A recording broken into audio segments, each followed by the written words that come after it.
जो पहलगाम में पर्यटकों पर हमला हुआ है, उनकी हत्याएं हुई है, उसमें साफ बात यह है, इसमें हिंदू मुसलमान का कोई मतलब नहीं है, क्योंकि कुरान में या गीता में या रामायण में या वेदों में इन चीज़ों का कोई जिक्र नहीं है।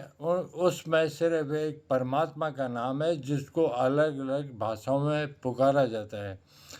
इस वक्त जैसे हालत हैं, पाकिस्तान की जो आवाम है, आम लोग हैं, वो हिंदुस्तानियों से प्यार करते हैं और हिंदुस्तान के आम लोग पाकिस्तानियों से प्यार करते हैं।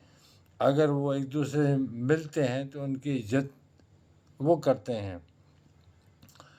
इस तरह की जब वारदात होती है तो ये वहाँ की सरकार अपने आप को स्थिर करने के लिए, मजबूत करने के लिए, क्योंकि पाकिस्तान की गवर्नमेंट की हालत ख़राब है, उसको मजबूत करने के लिए लोगों को दिशा भ्रम और धर्म के चक्कर में डाल के कुछ लोगों को भाड़े पर लेके इस तरह के कार्य करवाती है, ताकि लोग दूसरी चीज़ों में उलझ जाएं और हिंदू मुस्लिम दंगे हो जाएं, ताकि भारत में भी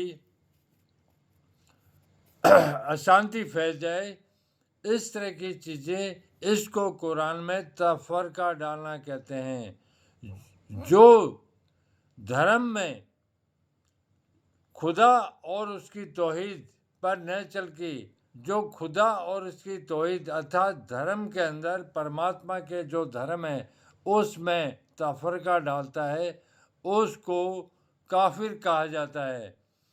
काफिर कोई विशेष जाति या धरती के धर्म के लोगों के लिए। काफिर का मतलब है जो पाप करने के लिए पैदा हुआ है और पाप करे जा रहा है शैतान के रास्ते, उसको काफिर कहा गया है।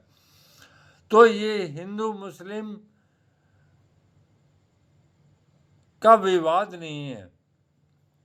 इस समय हर लोग जो आम जन है वो शांति चाहता है, क्योंकि सारों के अपने अपने दुख है, तकलीफ है, वो अपना जीवन शांति से व्यतीत करना चाहता है। इसलिए जो कश्मीर के आम नागरिक हैं वो मेहनत मजदूरी करना चाहते हैं। मैं जाऊंगा पर्यटक बन गए तो उनका काम चलेगा। वो अशांति नहीं चाहते, वो चाहते हैं कि लोग ज़्यादा से ज़्यादा कश्मीर में आए, इससे उनकी आमदनी बढ़े, उनकी अर्थव्यवस्था सुधरे और भारत के लोग अलग अलग राज्यों के भी चाहते हैं कि हम अपने देश के कश्मीर में जाएं और घूमें फिरें। इसी प्रकार पाकिस्तान के जो आम नागरिक हैं वो हिंदू मुस्लिम के चक्कर में नहीं पड़ के एक परमात्मा, चाहे वो कुरान के हिसाब से उसको मानते हैं, कोई दिक्कत नहीं है, बाइबल के हिसाब से मानते हैं, कोई दिक्कत नहीं है, वेदों के हिसाब से मानते हैं, कोई दिक्कत नहीं। परमात्मा तो एक ही है, उसको खुदा कहो, अल्लाह कहो, राम कहो और भी बहुत से नाम हैं। एक परमात्मा को जो दो में देखता है वो अंधा है। इसलिए परमात्मा तो एक ही रहेगा, तो उसको किसी रूप में मानो, जिस रूप में भी मानो, हमें उनकी इज्जत करनी चाहिए, उनको हमारी इज्जत करनी चाहिए।